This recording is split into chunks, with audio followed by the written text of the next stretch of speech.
We have fear for a reason. Fear is actually meant to be a survival mechanism. When I say have to, I mean like my life will come to an end or the world stops spinning. That sort of priority of what do I have to do today? I never have, and again, doing this with many thousands of people now in seminars, more than 3 things on that list. But negativity is going to sell. So we're never going to get out of that. Hello, Sales Nation. I'm Will Barron, host of the Salesman podcast. And on today's show, we have Dwayne Marino. He is the author of Unstoppable Attitude. He is an automotive selling expert. And on today's show, attitude is exactly what we're diving into. Everything we talk about is available in the show notes over at salesman.org. And with all that said, let's jump right in. How important in, I guess, the grand scheme of things for a B2B sales professional, how important is attitude versus things that is probably more tangible and easier to learn, such as sales skills, a sales process, and things like that? Okay, I'll come at that a couple ways. First off, an attitude is truly, I think, the most contagious thing out there. So we notice when we hang around certain people, we feel a little depressed, a little angry, agitated, or we feel upbeat and open and great and all that other stuff. And somehow, if it's pheromones, if it's energy, if it's body language, if it's just, I don't know, a feeling that we're getting from the other person we're talking to, attitude is picked up from a long, long way away. So when you're selling somebody something, it's really, enthusiasm. Root word of enthusiasm is ethos, which is the breath of God. You are breathing life into your deal, life into your transaction by having enthusiasm. You can't give somebody something you don't have. So from that point, I think it's crucial. The other way I'll also look at this is in sports. You know, you'll see somebody choke, have a terrible game, and then somebody has a great game, and they don't gain or lose skills game to game. They've got a certain skill level, but what you gain or lose is access to those skills. So a great attitude, a great mental state gives you full access to your own skills, and then the person that you're selling has a chance to mirror you, pick up that enthusiasm, and go along with the entire thing. So, if you don't have a great attitude, I could give you a Ferrari, but if the Ferrari had no gas in it, or if it had contaminated gas, it's not going to drive great. And I think selling skills without a great attitude is like a Ferrari with bad gas. It doesn't ride the way it's supposed to drive. I love this. So you've just come up, and this is not what I was going to talk about, but we'll go down this route now. You've kind of teed it up here, Dwayne, of attitude is almost a shortcut to a whole bunch of sales skills, right? We talk about body language on the show. We talk about how to use your voice to influence, to inspire people. But if you're just damn happy, contagious was the word you used, which I loved. If you are in that frame of mind, people want to spend time with you and you're exciting to be around, and perhaps they're having a bit of a shitty, miserable day, and you come in their office and you bring that energy and that brightness to it, they're going to spend time with you. You don't need to understand mirroring, body language, that side of things, because it all happens organically, right? Well, every business out there has the example of the new person that comes in that has a tremendous first quarter or first month and then starts to, slide from there, because all they had starting out was a great attitude. They believed in the product. They were happy to have a job. They had lots of enthusiasm just talking to customers. Then they got smart or lazy, or they got talked out of it, started picking up the negative attitude of the average salespeople in their company. And it's all downhill from there. So, yeah, absolutely right. If you could have a great attitude, you probably could throw out the window a little bit of the product knowledge and selling skills, because, it's great to have those things too. But I wouldn't want to replace one or the other. I would take attitude over the rest of it all day long. Okay, well, let's use the example of Sam is a new salesperson. Perhaps ignorance is bliss in some of this, of he's been told that his product is the best on the market. He hasn't quite seen the rest of the market yet. So he's going out sharing that with his potential customers. He's excited. He's bold. He doesn't know that he shouldn't perhaps be calling CEOs. He should be dealing with people low down the food chain. So he's calling people above his paycheck. And he's in this kind of first honeymoon period of the first 1 to 3, 4 months. How does he, listening to this show now, how does he continue that momentum rather than being browbeaten back into average, as you use then that particular word? How does he keep that momentum rather than being sucked back into the crowd of the salespeople around him? He has to find, or she has to find, something that is going to keep that level of juice up for them. There's a million ways you can do this. So on the attitude piece, it could be listening to great music on the way to work or while you're at work. It could be telling jokes. It could be just watching your body posture, your breathing. Could be exercising. Could be meditating. Could be praying.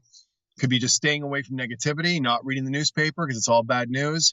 You need a system. You need a program. And a lot of professionals in all industries really would do better if they stopped setting goals and started setting up systems. So I have a goal, or I have an outcome for myself to have a great attitude, but I've got daily systems. I've got habits that I've built in that, pretty much ensure I can have an okay day most days. And in case a lot of, drama or trauma doesn't come my way, it's going to be a great day because I built those systems into my day. I've already done a half a dozen of them at least this morning, maybe more. I almost can't count, but you need to have a process, because if you don't have a process, life is going to have a process, and life's process is often very cruel, very harsh. So that would be my first tip. And the second thing with momentum, for somebody who wants to keep it going, is train, and train stuff that works, because in training, it automatically keeps you sharp and keeps you bright. Yes, you get to grow, hopefully, as a salesperson or as a professional if you're training the right stuff, but it keeps reinstilling in you what you want to do and how you feel about things. So training kind of is like mental hygiene. It keeps all the boogeyman and stuff out of your subconscious mind and keeps your wheels greased for what you want to get done every day. So there's a lot of things you need to do, but those are top of mind for sure. Awesome. So we'll come on to your system, your program, the hacks, the habits you have in a second, and then we'll come on to the training element of this, because I'm intrigued as to whether that means we read a sales book or whether that means we read a personal development book or attitude book. So we'll come on to those two in a second. But something that got me smiling then, Dwayne, was limiting negativity. So I have this ongoing joke with my girlfriend. So she is a doctor, and for whatever reason, she likes watching the morning news. I think it's so she's got something to talk about with her patients during the day, because she's a geriatrician, so she's dealing with lots of old people, and half of her job is just sitting next to them, getting the tail, having a chat with them, and then finding out within that story, in that context, what's up and what she can help with. So she listens to the morning news. I hate the morning news. In the UK, we always watch the BBC. It's boring as heck. There's no positivity in it, and it's negative. So I'd rather watch nothing and be neutral than have negative influences come in, which affect my day, affect the podcast that I record, affect my attitude towards even just the way I'm writing. If I watch the negativity, I start writing in a more conservative manner, versus if I'm excited about whatever deal, if I'm excited about whatever's going on, I will then push my own limits as I'm building this business, as I'm selling the ad space for the show and all that good stuff. So with the negativity piece, is it more effective then to just eliminate negativity altogether, or do we need to, or is that non-realistic? Do we need a way to be able to manage when negativity hits us, so it doesn't knock a dent in our positive attitude during the day as we go through it? On the news thing, in journalism, they've always mentioned if it bleeds, it leads. So negativity is going to sell. It's going to sell copy. Sex sells copy. I mean, the second topic is probably more interesting and better for attitude than the first one, but negativity is going to sell. So we're never going to get out of that. I don't know if I necessarily trust any news source. They obviously have an agenda and people behind them. So I'm not saying it's fake. It's just that you're always getting one side of it. So to actually keep up with it, I don't think is a terrible idea a little bit. So you have common ground with some customers that want to talk about current events, but you really have to watch yourself not getting emotionally immersed in it. So here's my quick answer on that. It's not so much the negativity. It's more that you've got to focus emotionally only on things you can control. So, the Mandela effect, I don't know if you followed that. I don't know if life was like a box of chocolates or life is like a box of chocolates, but I look at life as being a donut, and it's in one of my chapters in my book, Unstoppable Attitude. So if you picture a donut, the hole in the donut, and then you've got the donut part that we eat. The hole is all the stuff in this world we can worry about, but we have no control over. And if you watch people, a lot of people get hugely emotionally invested and engaged in that. That is politics, it's economics, it's the weather, and everything in between. The meat of the donut, the dough, is everything we can focus on or worry about, but you can control. And a lot of people look at that almost as silly entertainment. Like this podcast, for instance, some people are going to flip right by this. They go, oh, no, not this again. And all we're talking about here for, a few minutes or an hour is stuff we can control. So my advice here is every time somebody's under stress or they're learning about the news or whatever else, separate it. Ask yourself, can I control this? If you can't control it, I'm not saying not to pay attention to it, but look at it only as entertainment. So you're not getting engaged in any of that stuff I just mentioned, like politics, economics, weather, whatever. If you can control it, look at that and make sure that's your center of huge emotional and psychological engagement. What ends up happening, I talk about everything through experience, because I had to go through this years ago to get myself off of the news addiction that I was brought up with my family, is the more you focus on stuff you can control and the more you get engaged on that at a very high level, you start forgetting about all the stuff you can't control. It actually doesn't even become entertaining anymore. But the flip side is true, and it's way more common. The more you focus on all the stuff you can't control, and the more you get engaged on that, you start looking at all the stuff you can control in yourself as basic entertainment or simple entertainment if you're lucky. But actually what starts to happen is you start forgetting about all the things in life, everything you can do, all your behavior and attitude changes that you can do, that you can control, that would hugely affect your outcome. So bottom line is, news, I can't control it. It's entertainment at best. My life, all my processes, the way I want to live, I can control it, a large extent of it, and it's what I get engaged in all the time. And I've got to catch myself too, because sometimes you get sucked into a conversation you shouldn't be in. And I just go, hold on, this is my circle of entertainment. Why am I getting all involved? And then move on to your circle of engagement, which is me and people around me in my life. That's a far more succinct and pretty way and an easy to understand way of dealing with it than what I have. But it's somewhat similar. If I deal with this as if it's going to affect me personally right now or in directly in 10 years, maybe I should pay attention to it. Everything else is just bullshit that's taking up mental bandwidth. And as we know, there's tons of science on this now, that we've only got so much willpower during the day, right? So watching the news, getting angry about it in the morning and deliberating on things that you can't change. Maybe you can change it. Maybe you need to go into politics. Maybe you should spend 20 years doing that rather than moaning about it with me as you eat your porridge in the morning. But if I can't control it right there and then, I just let it go in one ear, out the other, and I get on with the things that I can control. That's empowering. That allows me to get on with my day. So hopefully that's useful for the audience. Okay, so next topic here of Dwayne, what are your systems? What are your processes? What are the habits you've got in place to ensure, as you said before, that you start the day with as positive as attitude as what you possibly can, and then as things come in and try and knock you from that, you stay positive? Okay, so here's the basic track that I run on all the time. I try to get decent amounts of sleep. So sleep is underrated. It's pretty important. I'm in bed fairly early, probably 9:30. I'm starting to shut it down. By 10:30, I'm asleep. I'm up by usually 5 o'clock. I get up in the morning. I do intermittent fasting most days. So I found that's being huge for my personal energy, the way that I look, the way that I feel.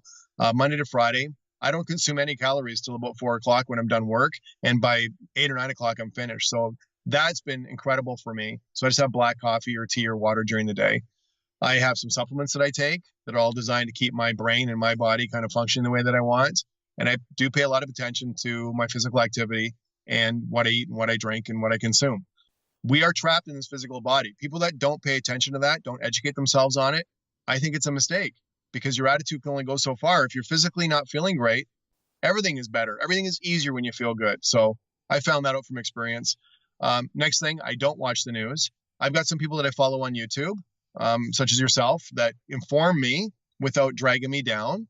And I'll do some kind of, I call it mental hygiene or check up from the neck up or self-education every morning while I'm sort of making my shake or, whatever I'm doing, maybe 15, 20 minutes. I find that's enough for the most part to keep me abreast of current events and also get my head dialed on straight. Then from there, I've got some stuff in my book I'm not going to share and bore you with all the way through here, but I ask myself some questions before I leave my house that are going to focus me for my day. I conduct my day. I try to stay in my circle of engagement, not my circle of entertainment. So I try to focus on what I can control. And then, in the evening, it's kind of my time. And some nights I have to work till 10, 11, 12 o'clock. That's fine. But I do have some time for myself built into most days, because we do need some shutdown time. We need some time away from the family, away from the kids, away from the clients, whatever else. And you can't get this every day. It's not possible, but that's my blueprint for a perfect day. And a lot of days it goes down that way. Do you consider yourself an introvert or an extrovert? The clinical definition of introverts are people that recharge their batteries alone or with very small groups of people that they know well. It has nothing to do with social skills or how good of a salesperson you'll be. Extroverts need to go to other people to get their batteries recharged. I'm a massive introvert. I love what I do, being in front of people. The bigger groups, the better. I love selling one-on-one, all of that. But when it comes to the end of the day, when I'm kind of spent, I'm by myself or with very small groups of people that I know very, very well. So long answer, I'm a big time introvert. And there might be some introverts watching this that realize now you need to honor that, because if I have to go out every night with people, I'm going to burn out. And if the extrovert has to go out every night with people, or sorry, if the extrovert has to go alone every night, they're going to burn out. You have to know where you get your batteries recharged. I happen to do it alone with small groups. Extroverts have to go out with other people. So long-term viability in a career, you have to honor that, which way you're built. That's you nailed it, because we've done a couple of episodes recently on extroverts, introverts, both from our perspective, understanding how we deal best, how we recharge, how we build our energy, and I guess attitude comes into this as well. And then also how to deal with introverts or extroverts on the perspective of the customer, how they best want to interact with us. And so you wrapped it up nicely then without me having to tee it up. But as you said, you in your evenings, you have, you quote unquote, my time. I thought that would be an opportunity to just touch on that subject. So I appreciate that. So a couple of things. Supplements, when you say that, are you talking about fitness supplements, or are you talking about nootropics or anything kind of exciting down that route? Okay. There's two aspects to that. One, if you want to live at a higher level, you need better quality gas. The second part of it is just environmentally, our soil is degraded, and there's lots of stuff going on with our food, where our food is just not what it was for our great-grandparents. So it's not something to me that's even optional anymore, because you really can't get what you need from your food. So two categories, I guess, maybe three categories I put my supplements into, and I'm not saying what I take if anybody's interested, but I'm 51. I feel fantastic. I've never had more energy. I'll tell you what, so anyone who's listening to this, you do not look 51. You look, you look good for your age, mate. Not meaning to stroke your ego too much randomly in the middle of a sales podcast, but that made me take a breath then. Well, thank you. A lot of people seem to think I'm in my mid 30s or late 30s. So whatever it is, it's working for me. So I do nutritional stuff. So, I've got a high quality food based, not synthetic multivitamin. That's very straightforward. I take additional, mineral supplements on stuff that's very tough to get. I'm now also taking something called C60. Your watchers maybe have not heard of this yet. C60 was an oil they were using as a lubricant that has carbon nanoparticles in it. And they did a study on trying to determine the level of toxicity, because it was people, machinists and stuff, that were being exposed to this. They not only could not determine a level of toxicity with the rats they were giving it to, the rats never died. They ended up living 2, 3, 4 times their natural lifespan without any tumors or cancers, which is what rats get after a year. And what they ended up finding out was this C60 stops your telomeres, which are the strands at the end of your DNA, from eroding. So I've started taking C60 oil. I've noticed a difference in my energy level. It's one of the most powerful antioxidants on the planet. They're saying it might be the fountain of youth. By the time we figure that out, if they did human testing, it would be too late for all of us. So I'm basically experimenting on myself, but all the animal tests come in saying this is one of the most powerful supplements anybody could ever take. And then as a male, there's things that I take to keep my estrogen low, because there's a lot of estrogen mimickers in our food that I'm trying to keep out of my system that are constantly coming into our bodies, and other things to keep my testosterone up and high, because that's a male thing. If you maintain those two things in proper balance, that's great. And then I meditate and stuff, and keeps my cortisol levels down. And I love to win, get my endorphin rush now and then through the day. Try to drink some clean water. And then if anybody wants this, I'd be happy to send this to you. If you want to email my website, I've got a shake that Naturopaths have looked at. Actually, my son is turning it into a nutritional bar. If anybody wants some ideas on a very full spectrum nutritional shake, be happy to share that. Chlorella and spirulina are the core components of it, but there's other stuff in it. But it's taken me years to develop a process that I can do when I travel that isn't overly expensive, and it's got essentially no side effects or negative impacts. And it's very, very sustainable, not just obtainable. I can do it long term. So I spent some time developing that for myself. Good stuff. The reason I asked and wanted to dive that little bit deeper is I'm interested in all this as well. I know, just super simply, if I have a smoothie with loads of vegetables in, a bunch of raw eggs, some coconut oil, other fats, I feel better for it. And I intermittent fast. I basically just skip breakfast, have a smoothie for lunch, and then perhaps have more carbs in the evening. Nothing more complex than that. I will say, clearly, unless you tell me otherwise, neither of us are doctors, anyone listening. I always try and prerequisite every conversation we have of neither of us are doctors, so take this advice as you may.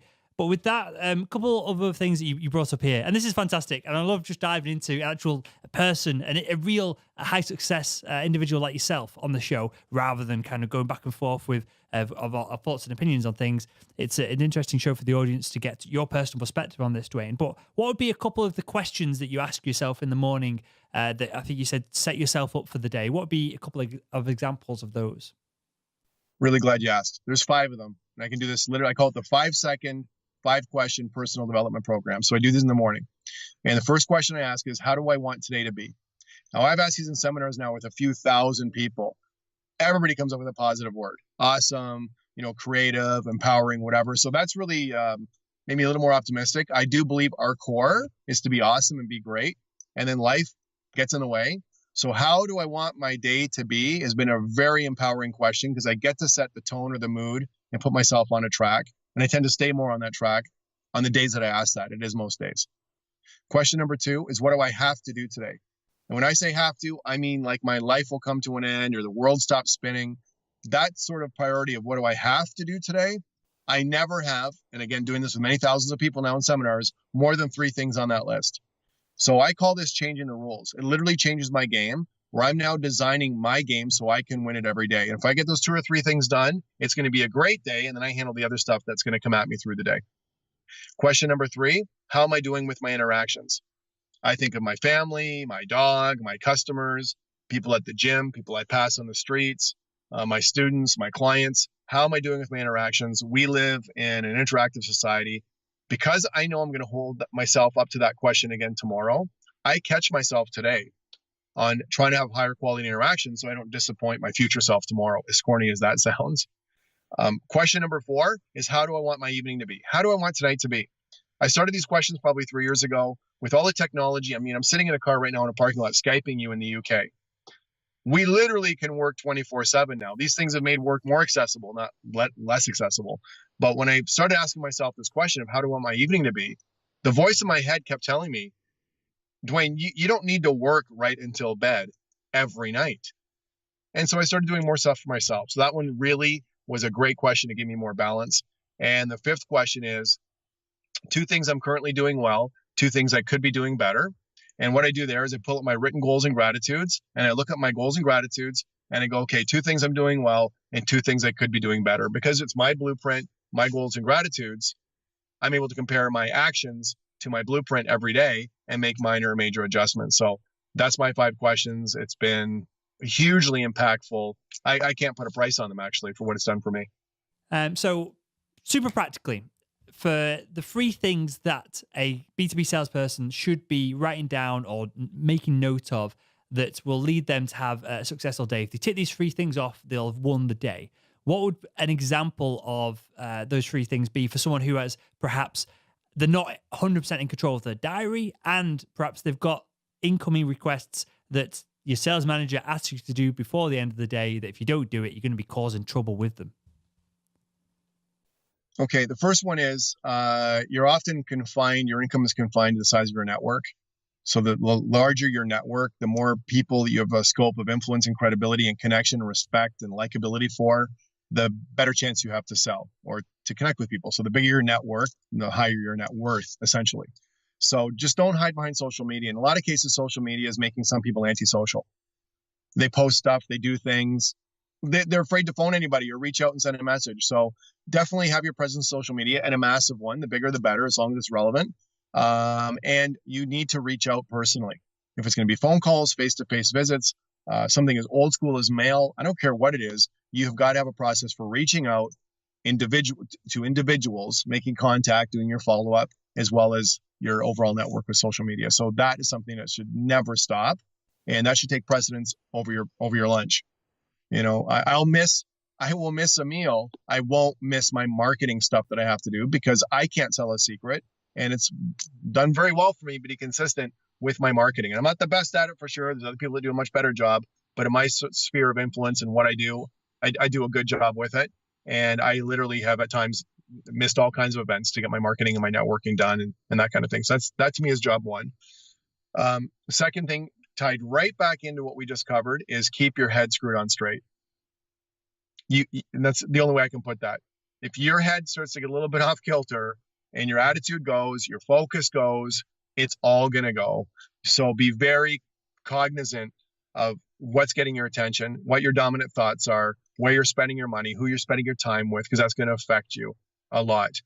And the third one is develop a system, maybe your own system or take one from somebody. Most people have to develop their own at some point, where you've got some key questions, and questions really are the answer. You want to be able to ask your clients engaging questions to focus in on what you need to focus in on conversations with them, because the old feature advantage benefit pitch that people just used to drone on about, now if you notice your customers start rolling their eyes, they're like, oh, here we go, of course you're going to tell me how great. You need to ask questions which are going to surgically uncover where your customers' pain points are, and then from there move in with the conversation, because people's attention spans today are not there. And if you can't be immediately relevant with whoever you're talking to and address those points that they need answered, you're going to be talking to yourself. So selling system, attitude, network, that's my three big ones. Awesome. Have you read the book, The Slight Edge? I have not read it. I've heard of it. I've had a few people mention that book. Actually, I read books all the time. I've not read that book. I'll write it down now, and I'll send you a copy after the show is finished. I'm about halfway through at the moment. The gist is essentially get the right things nailed every day, every morning, and over the course of a year, it doesn't just double your potential income, doesn't potential double your success. It compoundingly over the years doubles, triples, 10x's it. And it's interesting that the three things you outlined then, Dwayne, each of them over 1 year will make a big difference, and sales will become easier, it'll become a nicer role. But specifically your network, over 10 years, people just start coming to you then. There's less cold calling, there's less of the stuff that we avoid in sales. If you've got a strong enough network in a specific vertical with a great product, you're just going to win because people will come to you. This is my experience in medical device sales of working for the best companies in the industry and just hustling down, working really hard, building network with the right people here locally, because it was a geographical area that I kind of literally drove around and dropped stuff off and worked with surgeons on. There was no cold calling. The surgeon would email me when there's money and say, how can we spend this money with you? And it was as simple as that. And it made sales a really nice place to be. So coming on to fear, cold calling, and this side of attitude now, or fear of cold calling, perhaps. It's something that I get asked about a lot from the audience listening to this, specifically the newer sales reps. Is there anything that we can put into place that will reduce, maybe not reduce our fears, but reduce the chance of fear getting into our day and staying positive and just going with the flow and moving forward? Is there any hacks, techniques, or anything we should be doing to eliminate fear before it even happens, perhaps? Here's my thoughts on fear. We have fear for a reason. Fear is actually meant to be a survival mechanism. Now, if you ever heard of the paper tiger paranoia argument, which I think is pretty true, how we're wired to really avoid things that might hurt us and sort of go towards things that might help us. So in other words, you're walking through a bush today, outside of wherever you live, where I live, and a bush shakes, we panic, we jump, we move, because someplace in our DNA, there could be a bear or a tiger in that bush. And you're better off to freak out and run and be wrong and be alive than stay calm, and be right and not move and have the bear come after us. So I think fear is looked at in a way, I see a lot of very balls out, aggressive, cocky people in my space that I wonder, are you really all that cocky, all that aggressive all the time? Because fear should be a motivator. So here's how I look at fear. I use it as a huge motivator. I set two goals. I set the number I would like to attain every month in terms of income goes for my company, which is a seeking pleasure number. And I have a pain avoidance number, a fear number of, and I can't do any less than this. And I figure out my 3-month average, and I'm always trying to move both of those up a little bit. So if I'm trying to have a great month, so I don't have as bad a month as this, or I have as good a month as that, we do things to either seek pleasure or avoid pain. So the fear I would instill in everybody, and I talk about this again in all my workshops, is have the fear of your kids being embarrassed where you live. Have the fear of them not going to the colleges or universities you want them to go to. Have the fear of you not retiring when or how you want. Have the fear of you getting fired. Have the fear of you losing the deal. Have the fear of you not getting promoted. Have the fear of you missing a mortgage or rent payment. Those are hugely productive fears. So I think everybody getting a medal and everybody getting a ribbon is removing the fear of failure. And the fear of failure shouldn't be there to hold us back. The fear of failure is there to show you how much more you are capable of doing. So if you either want to die and go to heaven or die and not go to hell, I don't care if you're seeking pleasure, you're trying to avoid pain, but to take the fear factor out, my opinion, is going to demotivate you. I have my fears lined up. I know what I'm scared of. Part of my reason for taking care of my health is I don't enjoy a cold. I couldn't imagine anything a lot more serious. So there's no fear. I'm not giving it energy, but part of me taking care of myself is so I'm less likely. Anything could happen, so that I'm less likely to not feel great. So I don't think fear is a bad thing. Amazing. And this is framing, right? This is taking something that Yes. instinctively we think one way and adding perhaps a layer of intelligence over it to change our perception of it. And I know me in sales, I'd close some huge deals at the beginning of the year, then I'd slack off, probably still doing the same amount of hours, the same amount of work, but I wouldn't be putting in the quality hours, the quality work. I wouldn't be pushing the boundaries. I wouldn't be speaking to, I wouldn't be trying to sell to that surgeon who's a bit of a ball ache and a pain in the ass. I'd go to someone who's easier to deal with. And then I'd see the gap, and then I'd go back up and try and towards the end of the year, rush it back up, and I'd always hit target, but I was always in this up and down. So this is seemingly a great way. I really like this of having a push goal, a stretch goal, and then having a minimum of I will feel like shit if I don't hit this, and then try to push them both back up. It's fantastic. Yeah. Yeah. Okay, so I final call thing. I call it a box goal. I set box Okay. goals. I teach it with seminars. Yep. Set a box. Can't do any less than, and want to do maybe as much or more than, and get that box and move that box up all the time. Got it. Okay. And final thing I want to chat on here before we wrap up, Dwayne. This is something that I saw in your book. It's something that we never really talked about on the show. We covered attitude, we covered mindset, we covered motivation from loads of angles. But this I thought was unique and interesting of how does jealousy and then comparing ourselves to others affect our ability to both win in sales over the long term and have a positive attitude, because a lot of sales kind of teams, there's a leaderboard, you're comparing yourself to people on Instagram, people are driving around in ridiculous cars and they're 10 years younger than you and all they're doing is a sales role. How does this affect us, and can we leverage this positively, or should we try and get rid of it from our mindset? I've been blessed, I think, because I don't understand jealousy. I've never felt it. There are people in the world that are better at everything than me. They're better looking, they have more money, they're better salespeople, they're better trainers, better father, they're better everything. What I've always done is, and I go back to when I've sold somebody, vehicles when I was like 20, 21, somebody who's super wealthy. And I just found the right time in the conversation to say, hey, listen, I'm not being nosy. I want to commend you for how well you've done. And, how did you do it? I look at successful people as potential role models for what I need to change. So rather than become jealous about what they've done, I talk about don't be jealous, be curious. Transform that emotion into curiosity. So just acknowledge that you're not always going to have the biggest boat. And if you want to have a bigger boat, ask the person, how'd you do it? Where'd you get it? Because in those questions, if you can get the jealousy out, which is a very caustic emotion, it's an awful emotion, you can't grow. And if you can literally get curious from a really good, positive, happy place of love, people love talking about themselves. Most people like helping people. If you're not being too nosy or personal with what you're asking, I have found so much success in my life by asking people what they do. And this goes right to Joe Girard, who's a Guinness Book of World Record salesperson. I remember him holding my hand over a meal with his wife sitting there, breaking down, almost crying, asking me if I had the disease. And I go, Joe, what is the disease? And he would have been probably almost 80 years old at the time. And he goes, it's jealousy. He goes, everybody sooner or later, relationships he has with people fall apart because of jealousy. And I told him, I said, I don't understand jealousy. I said, I'm curious. I want to figure out what made you great, what makes you great even at your age. But jealousy, no, don't get jealous, get curious. So comparisonitis, just to finish that, is a coined term that I use. That is like a disease that people catch. You only know how fast you are as a runner until you end up running with somebody else. And if you get beat, you get beat. I guess you realize maybe you're not going to be in the Olympics, or maybe you got to train more. But part of having people around in society that drive different cars and live in different homes and do different things in their businesses is so you have a different benchmark. So you can compare yourself to somebody else and then ask yourself, do I want to pay the price and go that much further? Or am I okay where I am? Because there's always a price to be paid. Always. But jealousy, it's a disgusting emotion, quite frankly. I feel bad for people that have it a lot. And you can see it on their faces. It's like an insincere smile when they find out you've done well. And my heart goes out to them. I really feel badly because you're missing the whole point of it. I think paying the price is the best way to describe this, because I've been, try not to name names. There's a bunch of sales podcasts out there at the moment. There's a couple that have there's one particular dude who's tried to slag me off versus to potential sponsors of the show so that they would move over to his platform and his audience.